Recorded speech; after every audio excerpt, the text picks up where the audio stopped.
Hello, Repliforce here, and welcome back to Let's Play Mega Man X4's Mega Man X Part 3. This time around we're going after what's possibly the easiest Maverick in this game, Web Spider. He's a really good candidate to take on first in this game. I never take him on first, but if you are playing this game, you're not that good, he's someone you could take on first. This time we're going to the jungle.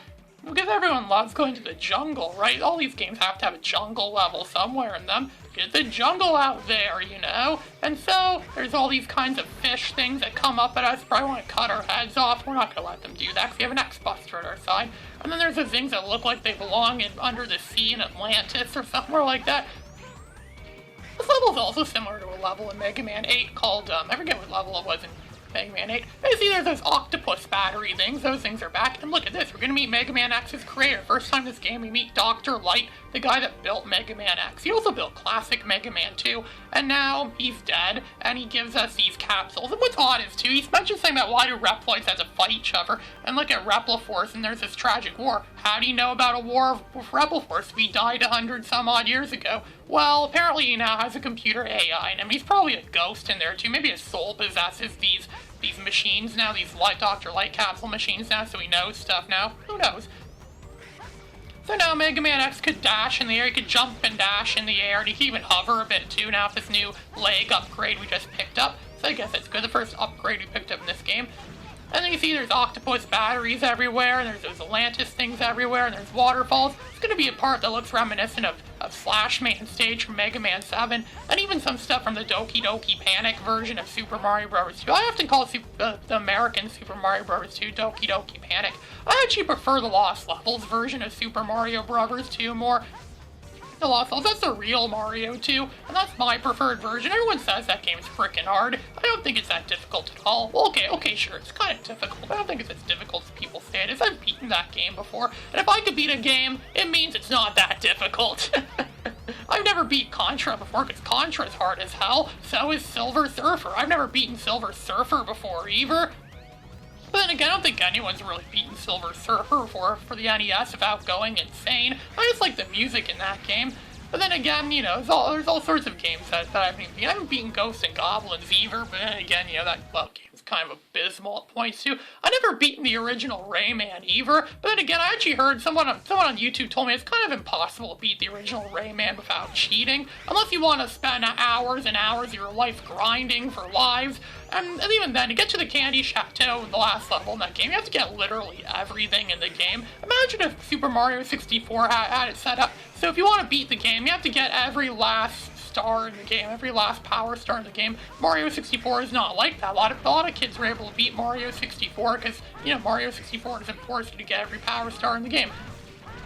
But Rayman apparently makes you get all the Electoons in the game if you want to beat the game, so yeah, go figure. That's what you have to do if you want to beat the game. That's why I haven't beaten it yet, because I'm not good at being a perfectionist where I get absolutely everything in the game. You see a lot of my other LPs, I don't bother getting every single thing in the game, because not every single thing is worth my valuable, precious time and effort.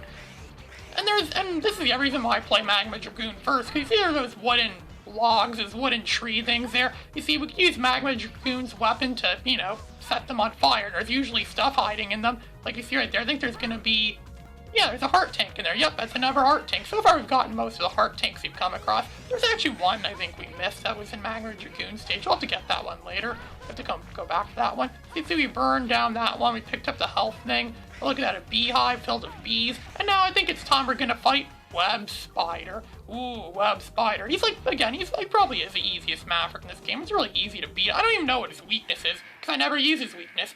I just fight him with the regular X-Buster, as you see in here. You see there's a laser cannon in the background too. I wonder if that's a reference to something. Looks like something could destroy a planet or destroy some celestial body in space.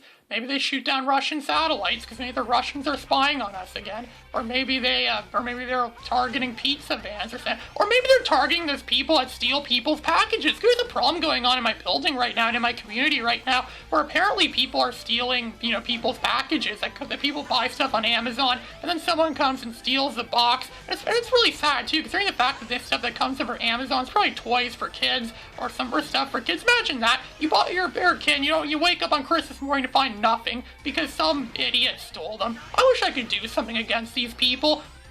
I wish I could, because I often come up with creative ideas of how I could be a vigilante. I always wanted to be a vigilante, and I came up with creative ideas of how I could fight them. Like, if I ever came across some of these people in real life, I would go up to them wearing some funny, goofy mask, and then I would grab the box in their hands, and I would say, don't you know you're not supposed to take things that don't belong to you? What are you, some kind of wild animal?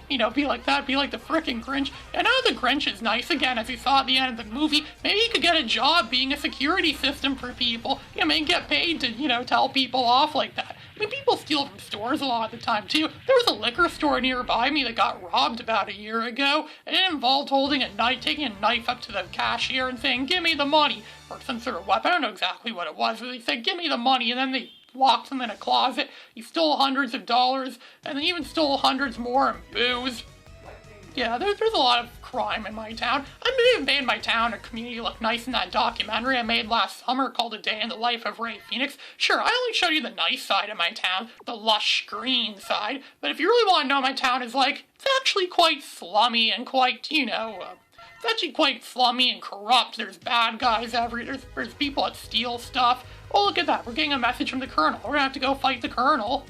In Zero's side of the story, you don't get to fight the Colonel, you just get a cutscene, because playing this game as Zero is a lot more difficult than playing as X, so it actually kind of cuts you some slack a bit for how much more difficult the game is as Zero. But as X, this game's a lot easier. It's like pros and cons, yin and yang. It's also Mega Man Base kind of did something similar to this too, I think, where you can only select a character once at the beginning, you can't choose your character throughout the game.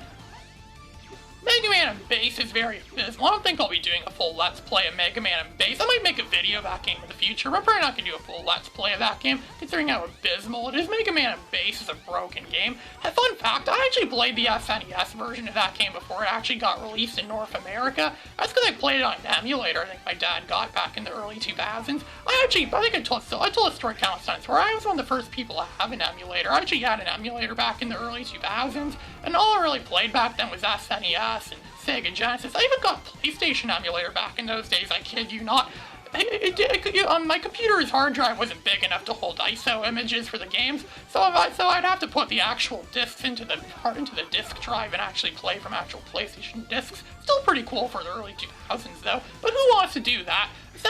Especially now in today's world, no one wants to deal with discs anymore. Why do you think so many computers nowadays don't have drives anymore? Why do you think Windows Media Player doesn't play DVDs anymore? It's for that very reason.